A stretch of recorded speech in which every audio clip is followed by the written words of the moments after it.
Terima kasih Anda masih bersama kami. Bagi Anda yang baru saja bergabung, kami hadirkan kembali 3 berita utama hari ini. Tembok pembatas SDN Tipar pada Larang Bandung Barat ambruk akibat getaran gempa Sukabumi.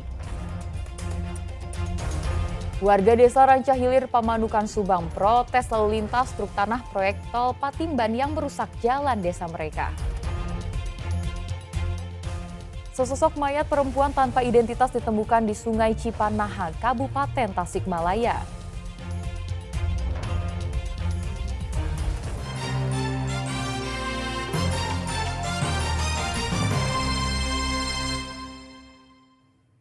Warga di Pantura, Subang berunjuk rasa menuntut kompensasi dari proyek pembangunan akses jalan tol Patimban Minggu siang.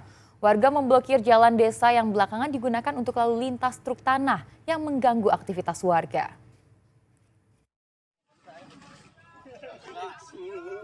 Sejumlah warga desa Rancahilir, Kecamatan Pamanukan, Subang ini berjalan kaki dengan membawa spanduk dan poster bernada protes menuntut kompensasi dari PT Hutama Karya Jaya Konstruksi sebagai pelaksana proyek pembangunan jalan tol Patimban.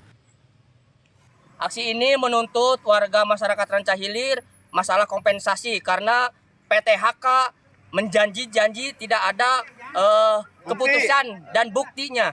Merdeka! Kami mohon warga masyarakat Desa Rancahilir menuntut kompensasi turun secepatnya.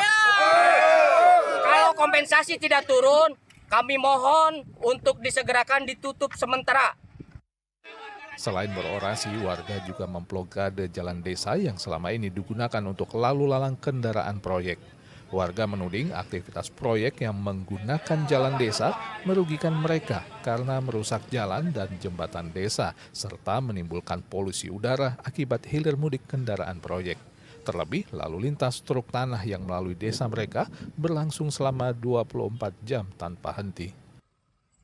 Betul. Sebetulnya pada saat sosialisasi awal itu pihak pelaksana tidak akan menggunakan fasilitas umum atau jalan umum, yaitu menggunakan akses jalan tol.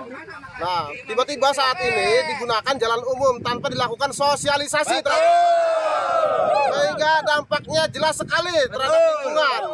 Gitu. Ini pembangunan apa, Bang? Pembangunan jalan tol, akses tol Patimban. Untuk sementara waktu, aktivitas bongkar muat tanah uruk di lokasi pembangunan akses jalan tol dihentikan. Aparat polisi dan TNI masih berupaya mempertemukan warga dengan pelaksana proyek agar perundingan untuk mendapatkan penyelesaian persoalan ini bisa terwujud. Zainal Arifin melaporkan dari Subang. Sejumlah pohon besar yang sudah tua dan rapuh di sepanjang jalur Pantura Pamanukan Subang ditebang petugas BPBD. Penebangan pohon dilakukan untuk menjamin keselamatan pengguna jalan raya. Menggunakan gergaji mesin, petugas BPBD Subang menebang sejumlah pohon besar yang berada di tepi jalan raya Pantura Pamanukan Subang Minggu sore. Tindakan ini dilakukan lantaran pohon besar yang diperkirakan telah berusia 50 tahun itu telah kering dan rapuh. Kondisi pohon yang sudah beberapa bulan kering berpotensi membahayakan warga dan pengguna jalan yang melintas jika sewaktu-waktu tumbang ke jalan. Apalagi saat terjadi hujan deras disertai angin kencang. Ini informasi daripada masyarakat berkaitan dengan pohon-pohon yang sudah rapuh dan tua, umurnya kurang lebih hampir 50 tahunan lebih, sehingga takut membahayakan pengguna jalan raya. Alhamdulillah sekarang sudah direspon oleh pihak BPBD bersama rekan-rekan BPBD. Penebangan ini dilaksanakan untuk 2 pohon untuk sekarang ini. Upaya ini pemangkasan pohon permintaan dari masyarakat dan kepala desa Pamanukan karena membahayakan, posisinya sudah rapuh berada di jalur Pantura dan khawatir musim hujan sekarang akan terjadi roboh, bahkan bisa menimbulkan korban jiwa yang tertimpa apabila belum dipangkas. Dalam proses penebangan pohon, petugas terpaksa menutup sementara arus kendaraan hingga antrean panjang kendaraan dari arah Jakarta menuju Cirebon tak terhindarkan. Setelah penebangan pohon dan pembersihan selesai, petugas kembali membuka jalan. Zainal Arifin melaporkan dari Subang.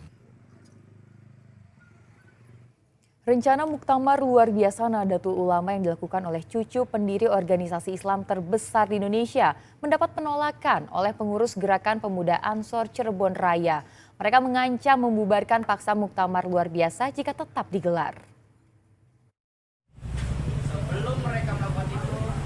Puluhan anggota pengurus organisasi Sayap Nahdlatul Ulama, Gerakan Pemuda Ansor, dan Banser se-Cirebon Raya pekan lalu mengemukakan sikap mereka terhadap rencana sejumlah kiai cucu pendiri Nahdlatul Ulama yang akan menggelar muktamar luar biasa NU. Mereka menyatakan akan patuh dan tunduk terhadap kepemimpinan PBNU saat ini yang diketuai Yahya Khalil Stakuf, dan mengancam akan membubarkan pelaksanaan muktamar luar biasa NU yang rencananya akan digelar di kota atau kabupaten Cirebon. Kami Ansor Banser di wilayah 3 Cirebon dan Paganusa menolak keras dan akan melawan dan siap membubarkan siapapun yang akan terlibat daripada gerakan muktamar luar biasa yang akan diselenggarakan di kabupaten dan kota Cirebon. Kami bersama Ketua Ansor, Gerakan Pemuda Ansor, Banser, dan Paganusa di Ciayu Majakuning menolak keras tindakan muktamar luar biasa. Sebelumnya puluhan kiai cucu pendiri Nahdlatul Ulama berkumpul dan melakukan konsolidasi untuk menggelar muktamar luar biasa Nahdlatul Ulama. Mereka menganggap kepengurusan PBNU saat ini sudah keluar dari koridor AD/ART organisasi. Gerakan ini mengklaim didukung lebih dari 300 PCNU dan PWNU se-Indonesia. Ada 4 pelanggaran kepengurusan PBNU saat ini yang dipandang sebagai alasan kuat menggelar muktamar luar biasa. Maruli Habibi melaporkan dari Kabupaten Cirebon.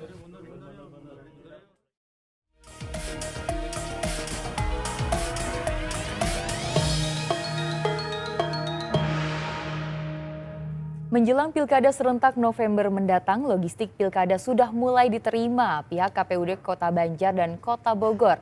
Sedang logistik pemilu lainnya seperti kotak suara, perlengkapan TPS hingga surat suara akan disalurkan secara bertahap oleh KPU RI.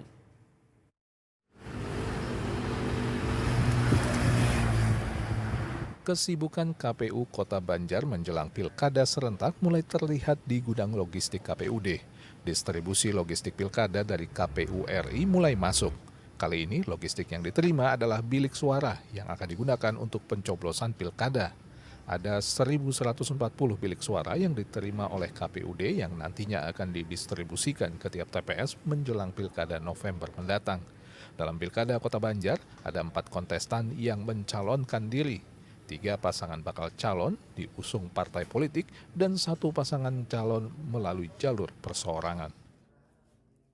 Untuk Kota Banjar, bilik suara yang terdistribusikan ke Kota Banjar itu ada sejumlah sekitar 1.140-an untuk bilik di Kota Banjar. Untuk lainnya kita nanti tunggu konfirmasi dari supplier yang memang akan mengirimkan kekurangan dari tahap yang memang logistik akan turunkan.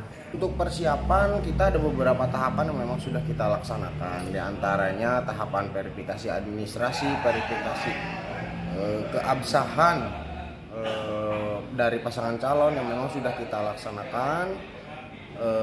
Dan alhamdulillah hari ini akan kita laksanakan pemberitahuan terkait dengan verifikasi yang telah kita laksanakan dengan rekan-rekan sekretariat.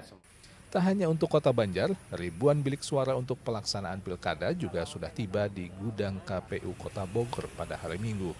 6.120 bilik suara ini diterima KPUD Kota Bogor dari percetakan di Surabaya, Jawa Timur. Bilik suara ini rencananya akan didistribusikan ke 1.530 tempat pemungutan suara di 6 kecamatan di wilayah Kota Bogor. Kami menerima logistik tahap pertama yaitu berupa bilik suara untuk pemilihan kepala daerah, wali kota, gubernur dan wakil gubernur, wali kota dan wali kota Bogor tahun 2004, yang mana jumlah bilik yang kami terima sesuai dengan jumlah TPS di Kota Bogor yaitu 1.530 TPS dikali 4 per TPS yaitu 6.120 bilik suara yang kami terima. Sementara untuk logistik seperti kotak suara, perlengkapan TPS dan alat tulis akan diterima dalam pendistribusian selanjutnya. KPU Kota Bogor juga berencana akan menetapkan 5 bakal calon wali kota dan wakil wali kota Bogor pada tanggal 22 September mendatang. Eko Setiabudi dan Iwan Kurniawan melaporkan dari Kota Banjar dan Bogor.